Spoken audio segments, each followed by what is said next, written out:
ಸರ್ಕಾರದ ಹಠಮಾರಿತನ ಹಾಗೂ ಅಹಂಕಾರದಿಂದ ಅಧಿಕಾರದ ದರ್ಪದಿಂದ ರೈತರ ವಿರುದ್ಧ ಸರ್ಕಾರ ಹೋದರೆ ನೀವೇ ಅನುಭವಿಸಬೇಕಾಗುತ್ತದೆ ಎಂದು ಬಿಜೆಪಿ ರಾಜ್ಯಾಧ್ಯಕ್ಷ ಬಿವೈ ವಿಜೇಂದ್ರ ಗುಡುಗಿದ್ದಾರೆ.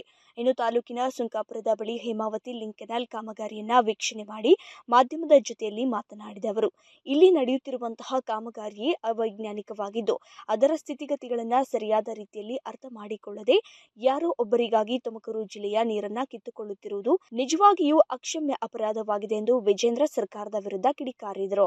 ನಾನಿವತ್ತು ನಮ್ಮ ಪತ್ರಿಕಾ ಹಾಗೂ ಮಾಧ್ಯಮದ ಸ್ನೇಹಿತರ ಮುಖೇನ ಮತ್ತು ಈ ಭಾಗದ ರೈತರ ಪರವಾಗಿ ರಾಜ್ಯದ ಗೌರವಾನ್ವಿತ ಉಪಮುಖ್ಯಮಂತ್ರಿಗಳಿಗೆ ನಾನು ಹೇಳೋದಕ್ಕೆ ಇಷ್ಟಪಡ್ತೇನೆ. ದಯವಿಟ್ಟು ಯೋಜನೆಯನ್ನ ಪ್ರತಿಷ್ಠೆಯಾಗಿ ನೀವು ತೆಗೆದುಕೊಳ್ಬೇಡಿ. ಎಕ್ಸ್ಪ್ರೆಸ್ ಲಿಂಕ್ ಕೆನಾಲ್ ಇದನ್ನ ಪ್ರತಿಷ್ಠೆಯಾಗಿ ತೆಗೆದುಕೊಳ್ಬೇಡಿ. ತುಮಕೂರು ಜಿಲ್ಲೆಯ ರೈತರ ಏನು ಅವರ ಅಭಿಪ್ರಾಯಗಳಿದೆ ಅದಕ್ಕೆ ನೀವು ಮನ್ನಣೆಯನ್ನ ನೀಡಬೇಕಾಗ್ತದೆ. ನೀವು ಏನೇ ಮುಂದೆ ಹೊರಿಬೇಕು ಅಂದ್ರೂ ಸಹ ಇವತ್ತು ಸರ್ವ ಪಕ್ಷದ ಸಭೆಯನ್ನ ದಯವಿಟ್ಟು ನೀವು ಕರೀರಿ. ಈ ಭಾಗದ ರೈತರ ಅಭಿಪ್ರಾಯ ಏನಿದೆ ಅದನ್ನು ಕೂಡ ನೀವು ಆಲಿಸಿ. ನಿಮ್ಗೆ ಯಾವ್ದು ವಿಚಾರ ಗೊತ್ತಿಲ್ಲ ಅಂತೇನಿಲ್ಲ. ಏನು ಈ ಭಾಗದ ರೈತರ ಅಭಿಪ್ರಾಯ ಇದೆ ಇದು ಅವೈಜ್ಞಾನಿಕವಾಗಿದೆ.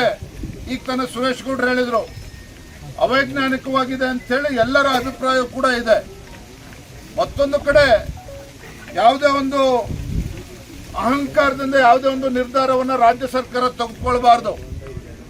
ಯಾವುದೇ ಒಂದು ಅಹಂಕಾರದಿಂದ ನಿರ್ಧಾರವನ್ನು ತೆಗೆದುಕೊಳ್ಳದೇನೆ ಇವತ್ತು ಆತ್ಮೀಯತೆಯಿಂದ ರೈತರ ಜೊತೆಯಲ್ಲಿ ಕೂತು ಈ ಸಮಸ್ಯೆಯನ್ನ ಯಾವ ರೀತಿ ಬಗೆಹರಿಸಬೇಕು ಅದ್ರ ಕಡೆ ಗಮನ ಹರಿಸಬೇಕಾಗ್ತದೆ.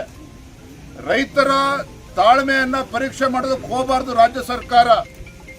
ರೈತರ ಸಹನೆಯ ಕಟ್ಟೆಯನ್ನ ಒಡೆಯುವ ಮುಂಚಿತವಾಗಿ ರೈತರ ಸಹನೆ ಆ ಕಟ್ಟೆ ಒಡೆಯುವ ಮುಂಚಿತವಾಗಿ ರಾಜ್ಯ ಸರ್ಕಾರ ಎಚ್ಚೆತ್ತುಕೊಂಡು ಇವತ್ತು ಸೌಜನ್ಯ ರೀತಿಯಲ್ಲಿ ಎಲ್ಲರನ್ನೂ ಕೂಡ ವಿಶ್ವಾಸಕ್ಕೆ ತೆಗೆದುಕೊಂಡು ಚರ್ಚೆ ಮಾಡಿ ಮುಂದೆ ಏನಾಗಬೇಕು ಅನ್ನೋದ್ರ ಬಗ್ಗೆ ತೀರ್ಮಾನ ಮಾಡಲಿ. ವಿಧಾನ ಪರಿಷತ್ ಸದಸ್ಯರಾದ ಸಿಟಿ ರವಿ ಮಾತನಾಡಿ, ರೈತರನ್ನ ಕತ್ತಲಿನಲ್ಲಿ ಆತಂಕದಲ್ಲಿಟ್ಟು ಕೆಲಸ ಮಾಡಬೇಡಿ. ಎಲ್ಲಿಗೆ ನೀರು ತೆಗೆದುಕೊಂಡು ಹೋಗುತ್ತಿದ್ದೀರಾ ಎಂಬುದನ್ನು ರೈತರಿಗೆ ತಿಳಿಸಿ. ನೀರಾವರಿ ಹೋರಾಟವನ್ನ ರಾಜಕೀಯ ಹೋರಾಟ ಎಂದು ಬಿಂಬಿಸಲು ಪ್ರಯತ್ನಿಸಬೇಡಿ. ನೀರು ಬೆಂಕಿಯಾಗುವ ಮುಂಚೆ ಸರಿಪಡಿಸಿಕೊಂಡು ಅಧಿಕಾರ ಉಳಿಸಿಕೊಳ್ಳಿ. ಯಾರಿಗೂ ಯಾವುದು ಶಾಶ್ವತವಲ್ಲ ಎಂದು ಸರ್ಕಾರದ ವಿರುದ್ಧ ಗುಡುಗಿದ್ರು. ಇಷ್ಟೇ ಹೇಳಕ್ ಬಯಸೋದು, ಇಲ್ಲಿ ಪ್ರಜಾಪ್ರಭುತ್ವ ಇದೆ, ಸರ್ವಾಧಿಕಾರ ಇಲ್ಲ. ಸರ್ವಾಧಿಕಾರಿಯಂತೆ ವರ್ತಿಸಿ ಜನರನ್ನ, ಜನಪ್ರತಿನಿಧಿಗಳನ್ನ ಕತ್ತಲೆಯಲ್ಲಿ ಇಟ್ಟು ಯೋಜನೆ ಅನುಷ್ಠಾನಗೊಳಿಸುವ ಉದ್ದೇಶ ಸರ್ವಾಧಿಕಾರಿನ ಇಲ್ಲಿ ಮುಂದೆ ಬಂದ್ಬಿಡು. ನಮ್ಮ ದೃಷ್ಟಿಯಲ್ಲಿ ಎಲ್ಲರೂ ರೈತರೇ. ಆದರೆ ಆತಂಕದಲ್ಲಿ ಹಾಕಿಡ್ತೀರಿ, ಕತ್ತಲಲ್ಲಿ ಹಾಕಿಡ್ತೀರಿ. ಈ ರೀತಿ ಕತ್ತಲಲ್ಲಿಟ್ಟು ಆತಂಕದಲ್ಲಿಟ್ಟು ಅರೆಬರೆ ಮಾಹಿತಿ ಕೊಟ್ಟು ಬೆದರಿಕೆಯ ಮೂಲಕ ಯೋಜನೆ ಮಾಡಬಹುದು ಅನ್ನುವಂಥ ಭ್ರಮೆಯಿಂದ ಹೊರಗೆ ಬಂದಿದೆ. ಕಾಮಗಾರಿಯ ಮೂಲ ಉದ್ದೇಶ ಏನು? ಎಲ್ಲಿಗೆ ನೀರು ತಗೊಂಡು ಹೋಗ್ತಾ ಇದ್ದೀರಿ? ಎಷ್ಟು TMC ನೀರನ್ನು ಉಪಯೋಗಿಸ್ತಾ ಇದ್ದೀರಿ? ನೀರಿನ ಲಭ್ಯತೆ ಎಲ್ಲಿದೆ? ಎಷ್ಟು ನೀರಿನ ಲಭ್ಯತೆ? ನೀರಿನ ಹಂಚಿಕೆ ಎಷ್ಟಾಗಿದೆ? ಮೂಲ ಯೋಜನೆ ಇತ್ತು, ಬದಲಾಯಿಸಿದ ಯೋಜನೆ ಏನು? ಈ ಎಲ್ಲ ಆತಂಕ ರೈತರಿಗೆ ಕಾಡ್ತಾ ಇದೆ. ಮತ್ತು ಇದನ್ನು ನೀವು ರಾಜಕೀಯ ಹೋರಾಟ ಅಂತ ಇಡೀ ಹೋರಾಟವನ್ನು ಹಗುರಗೊಳಿಸೋ ಪ್ರಯತ್ನ ಮಾಡಬೇಡಿ. ರಾಜಕೀಯ ಹೋರಾಟ ಆಗಿದ್ದರೆ ಸಾವಿರಾರು ಜನ ಒಂದು ಬೀದಿಗೆ ಸ್ವಯಂ ಪ್ರೇರಿತವಾಗಿ ಹಿಡಿತಿರಲಿಲ್ಲ. ರಾಜಕೀಯ ಹೋರಾಟ ಆಗಿದ್ರೆ ಜನಾಕ್ರೋಶ ಆ ಪ್ರಮಾಣದಲ್ಲಿ ವ್ಯಕ್ತ ಆಗ್ತಿರ್ಲಿಲ್ಲ. ನೀವದನ್ನು ರಾಜಕೀಯ ಹೋರಾಟ ಅಂತ ತಳ್ಳಿ ಹಾಕುವಂತ ಹಗುರವಾಗಿ ತೆಗೆದುಕೊಳ್ಳೋದನ್ನು ಬಿಡಿ. ನೀರು ಬೆಂಕಿ ಆಗೋದಕ್ಕೆ ಮುಂಚೆ ಸಮಸ್ಯೆಯನ್ನು ಬಗೆಹರಿಸಿ. ನೀವೇನೋ ಭ್ರಮೆಲಿದ್ರೆ ಅಧಿಕಾರ ಮದ್ದಲ್ಲಿದ್ದೀವಿ ಅಂದರೆ ಅಧಿಕಾರ ಶಾಶ್ವತ ಅಲ್ಲ. ನೆನಪಿರಲಿ, 30 ವರ್ಷದ ಹಿಂದೆ, 32 ವರ್ಷದ ಹಿಂದೆ ಇದೇ ಒಂದು ತುಮಕೂರು ಜಿಲ್ಲೆಯ ರಾಜಕೀಯ ಪರಿವರ್ತನೆ ಕಾರಣ ಆಯಿತು. ಇವತ್ತು ಎಲ್ಲಿದ್ದಾರೆ? ಅವತ್ತಿನ ಉತ್ತರಳ್ಳಿಯ ಶಾಸಕರಾಗಿದ್ರಲ್ಲ ಎಸ್ ರಮೇಶ್ ಎಲ್ಲಿದ್ದಾರೆ? ಅವ್ರ ರಾಜಕಾರಣ ಏನಾಯ್ತು? ಅವತ್ತಿನ ಅಧಿಕಾರದಲ್ಲಿದ್ದಂಥ ಪಕ್ಷದ ರಾಜಕಾರಣ ಏನಾಯ್ತು? ನೆನಪಿರಲಿ. ನೀವೇನಾದ್ರು ಉದ್ದಟತನದಿಂದ, ಅಧಿಕಾರದ ಅಹಂಕಾರದಿಂದ ಏನ್ ಬೇಕಾದ್ರೂ ಮಾಡ್ತೀವಿ ಅನ್ನುವಂಥ ಮನಸ್ಥಿತಿಯನ್ನು ವ್ಯಕ್ತ ಮಾಡಿದ್ರೆ ನೀವು ಕೋತ್ವಾಲ್ ಅಂತ ಅನ್ಕೊಂಡಿರ್ಬೋದು. ಜನ ಯಾರು ಕೋತ್ವಾಲ್ನಿಗೆ ಹೆದರೋ ಜನ ತುಮಕೂರಿನಲ್ಲಿ ಇದ್ದಾರೆ ಅಂತ ಅನ್ಕೋಬೇಡಿ. ನೀವು ಹೆದರೋ ಜನ ಅಲ್ಲ. ಛಲವಾದಿ ನಾರಾಯಣಸ್ವಾಮಿ ಮಾತನಾಡಿ, ರೈತರ ವಿರುದ್ಧ ಹೋಗಿರುವಂತಹ ಯಾವುದೇ ಸರ್ಕಾರಗಳು ಸಹ ನಿಂತಿಲ್ಲ. ಈ ಯೋಜನೆಯನ್ನ ನೋಡಿದರೆ ಸಂಪೂರ್ಣವಾಗಿ ಅವೈಜ್ಞಾನಿಕವಾಗಿದೆ ಎಂಬುದು ಗೊತ್ತಾಗುತ್ತಿದ್ದು, ಇಷ್ಟು ದೊಡ್ಡ ಹೋರಾಟ ನಡೆಯುತ್ತಿದೆ ಎಂದರೆ ಅವರಿಗೆ ನ್ಯಾಯ ಕೊಡಿಸುವುದು ನಿಮ್ಮೆಲ್ಲರ ಧರ್ಮ ಅಂತ ತಿಳಿಸಿದರು. ನೀವ್ಯಾರು ಕೇಳೋ ಹಾಗಿಲ್ಲ. ನೀವು ಕೇಳಿದ್ರೆ FIR ದಾಖಲು ಮಾಡ್ತೇವೆ, ಜೈಲಿಗೆ ಹಿಡ್ತೇವೆ ಅಂತಕ್ಕಂಥ ಈ ಧೋರಣೆ ಸರಿ ಇದೆಯಾ? ಇದು ಕಾಂಗ್ರೆಸ್ನ ಧೋರಣೆ ಇದೆ. ಮಾನ್ಯ ಮುಖ್ಯಮಂತ್ರಿಗಳಲ್ಲಿ ಆಗ್ರಹ ಪಡಿಸ್ತೇನೆ, ರೈತರು ಎಲ್ಲಿದ್ರು ಅವರು ರೈತರೇ. ಇವರನ್ನ ಸಮಸ್ಯೆಗೆ ಇವರು ಸಾಯಬಾರದು, ಅವರು ಬದುಕಬಾರದು, ಇದಾ ನಿಮ್ಮ ಉದ್ದೇಶ?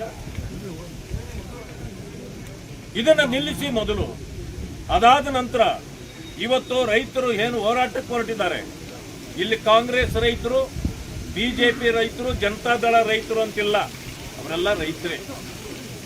ಇಲ್ಲಿ ಪಕ್ಷ ಭೇದಗಳಿಲ್ಲ. ನಾವೆಲ್ಲ ಸೇರಿ ರೈತರಿಗೆ ಸಹಕರಿಸಬೇಕು, ಅವರ ಸಮಸ್ಯೆಗಳನ್ನು ಪರಿಹಾರ ಮಾಡಬೇಕು.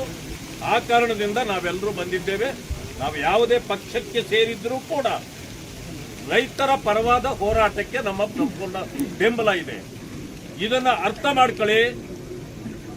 ಮೊದಲು ಇವತ್ತು ವಿರೋಧ ಪಕ್ಷದ ನಾಯಕರನ್ನು ಒಳಗೊಂಡಂತೆ ಸರ್ವ ಪಕ್ಷಗಳ ಸಭೆಯನ್ನ ಮೊದಲು ಕರೆಯಿರಿ. ಈ ಭಾಗದ ಶಾಸಕರು ಮತ್ತೆ ಆ ಭಾಗದ ಶಾಸಕರನ್ನು ಕರೆಯಿರಿ. ಕರೆದು ಸಮಾಲೋಚನೆ ಮಾಡಿ, ಯಾರಿಗೆ ಯಾವ ರೀತಿ ತೀರ್ಪು ಸಮಂಜಸವಾಗ್ತದೋ, ಯಾರು ಉತ್ತಮ ರೀತಿಯ ಸಲಹೆಗಳನ್ನು ಕೊಡ್ತಾರೋ ಅದನ್ನೂ ಕ್ರೋಢೀಕರಿಸಿ ಸರ್ಕಾರದ ತೀರ್ಮಾನವನ್ನು ಕೊಡಿ. ಇಲ್ಲಂದ್ರೆ ನಾವು ಮಾಡೋದೇ ನೀವೇನ್ ಮಾಡ್ತಿರೋ ಮಾಡ್ರಿ. ಈ ದ್ವಂದ್ವ, ಈ ನಿಲುವುಗಳ ನಿಮ್ಮದು ಯಾವ ರೈತರಿಗೂ ಇಡಿಸೋದಿಲ್ಲ. ಆ ಕಾರಣದಿಂದ ಈ ದುಂಡಾವರ್ತಿಯನ್ನು ಬಿಟ್ಬಿಡಿ. ಇವತ್ತು ಯಾರ್ಯಾರ ಮೇಲೆ ಕೇಸ್ ಹಾಕಿದ್ದಾರೋ ಮೊದಲು ವಾಪಸ್ ತೆಗೀರಿ. ಸ್ವಾಮೀಜಿಗಳ ಮೇಲೆ ಕೇಸ್ ಹಾಕ್ತೀರಿ ಅಂತಂದ್ರೆ ಏನವ್ರು ಕಳ್ಳತನ ಮಾಡಕ್ ಬಂದಿದ್ರ? ನಿಮ್ಮಲ್ಲಿ ಏನೊಂದು ದೋಚಕ್ ಬಂದಿದ್ರ? ನೀವಿಲ್ಲಿ ಹಾಕಿರ್ತಕ್ಕಂಥದ್ದನ್ನು ಯಾರಾದ್ರೂ ಒತ್ಕೊಂಡು ಹೋದ್ರ? ಯಾಕೆ ಈ ರೀತಿ ಮಾಡಿ ನಡ್ಕೊಳ್ತಾ ಇದ್ದೀರಿ? ಇದು ಹಿಟ್ಲರ್ನ ನಡೆ ಹೊರತು ಇದು ನಿಮ್ಮ ರೈತರ ಸಮಸ್ಯೆ ಕೇಳುವ ನಡೆ ಅಲ್ಲ ಅಂತಕ್ಕಂಥ ಮಾತನ್ನು ಹೇಳ್ತೇನೆ. ಇನ್ನು ಶಾಸಕ ಸುರೇಶ್ ಗೌಡ ಮಾತನಾಡಿ, ಪರಮೇಶ್ವರ್ ಮಾತನಾಡುವಾಗ ನಮ್ಮನ್ನೆಲ್ಲ ಏನೋ ಕೇಳಿದ್ದೇವೆ ಎಂಬುದರ ರೀತಿಯಲ್ಲಿ ಮಾತನಾಡಿದ್ದಾರೆ. ಕೂಡಲೇ ಅದಕ್ಕೆ ಉತ್ತರಿಸಬೇಕು ಎಂದು ತಿಳಿಸಿದರು. DK ಶಿವಕುಮಾರ್ ಅವರು ಹೇಳಿದ್ದಾರೆ ನಿನ್ನೆ. ಏನ್ ಹೇಳಿದ್ದಾರೆ? ಏನೋ ಡಿಮ್ಯಾಂಡ್ ಇದೆ, ನಾವು ಡಿಮ್ಯಾಂಡ್ ಮಾಡಿದೀವಿ ಅಂತೇಳಿ. ಒಬ್ರು ಅವರು ಸ್ಟೇಟ್ಸ್ ಮ್ಯಾನ್, ಒಬ್ಬ ರಾಜ್ಯದ ನಾಯಕರು, ಉಪಮುಖ್ಯಮಂತ್ರಿಗಳು. ನಾನಿವತ್ತು ಅರಳಿ ಮರದ ಕೆಳಗಡೆ ಕೂತಿದ್ದೇನೆ. ನೀವು ದಯವಿಟ್ಟು ಬಹಿರಂಗ ಪಡಿಸಬೇಕು. ನೀವು ಗಾಳಿಯಲ್ಲಿ ಗುಂಡು ಹೊಡಿಬಾರ್ದು. ನಾವೇನಾದ್ರೂ ಯಾರು ಒಬ್ರು ನಿಮ್ಮ ಹತ್ರ ಏನ್ ಡಿಮ್ಯಾಂಡ್ ಮಾಡಿದ್ದಾರೆ ಅನ್ನೋದನ್ನ ನೀವು ಗಾಳಿಯಲ್ಲಿ ಗುಂಡು ಹೊಡೆದು ಒಂದು ಕ್ವಶನ್ ಮಾರ್ಕ್ ಆಗಿ ಜನರಿಗೆ ಗೊಂದಲಗಳನ್ನ ಸೃಷ್ಟಿ ಮಾಡಬಾರ್ದು. ನಿಮ್ಗೆ ಯಾರು ಏನ್ ಡಿಮ್ಯಾಂಡ್ ಮಾಡಿದ್ದಾರೆ ಹೇಳ್ರಿ, ನಿಮ್ ತಾಕತ್ತಿದ್ರೆ. ಅದು ಬಿಟ್ಟು ಈ ರೀತಿಯ ಹೇಳಿಕೆಗಳನ್ನ ಕೊಟ್ಟು ಜನಗಳಿಗೆ, ಮಾಧ್ಯಮದವರಿಗೆ ತಪ್ಪು ದಾರಿಯನ್ನು ತಿರುಗಿಸುವಂತ ಕೆಲಸವನ್ನ DK ಶಿವಕುಮಾರ್ ಅವರು ಮಾಡಬಾರದು. ಜವಾಬ್ದಾರಿ ಸ್ಥಾನದಲ್ಲಿರೋರು ವಿರೋಧ ಪಕ್ಷದ ಶಾಸಕರಿಗೆ ಗೌರವ ಕೊಡಬೇಕು. ಮತ್ತೆ ಇಲ್ಲಿಯ ಶಾಸಕರಿಗೂ ನಾನು ಹೇಳ್ತಿದ್ದೇನೆ, ಮೊದಲು ಚೇರ್ಮನ್ ಏನಾಗಿದ್ದಾರೆ ಅವರು KSRTCಗೆ ರಾಜೀನಾಮೆ ಕೊಟ್ಟು ಬರಬೇಕು. ಜನ ಇವತ್ತು ಬೀದಿಗೆ ಇಳಿದಿದ್ದಾರೆ. ನಾನು ವಿನಂತಿ ಮಾಡ್ತೇನೆ ವಾಸಣ್ಣ ಅವರಿಗೆ, ನಿಮ್ಗೆ ಯೋಗದಲ್ಲಿ ಮಂತ್ರಿ ಆಗಬೇಕು ಅನ್ನೋದಿದ್ರೆ, ನಿಮ್ಮಲ್ಲಿ ಯೋಗ ಇದ್ರೆ ಆಗ್ತೀರಾ. ನೀವು 5 ಬಾರಿ ಶಾಸಕರಾಗಿರೋ, ನೀವು ಶಾಸಕ ಸ್ಥಾನಕ್ಕೆ ರಾಜೀನಾಮೆ ಕೊಟ್ಟು ಈ ರೈತರ ಜೊತೆ ನಿಂತ್ಕೋಬೇಕು. ಸರ್ಕಾರಕ್ಕೆ ತಕ್ಕ ಉತ್ತರವನ್ನು ನೀವು ಕೊಡಬೇಕು, ಟಕ್ಕರ್ ಕೊಡಬೇಕು ಅಂತೇಳಿ ಈ ಸಂದರ್ಭದಲ್ಲಿ ವಿನಂತಿ ಮಾಡಿ.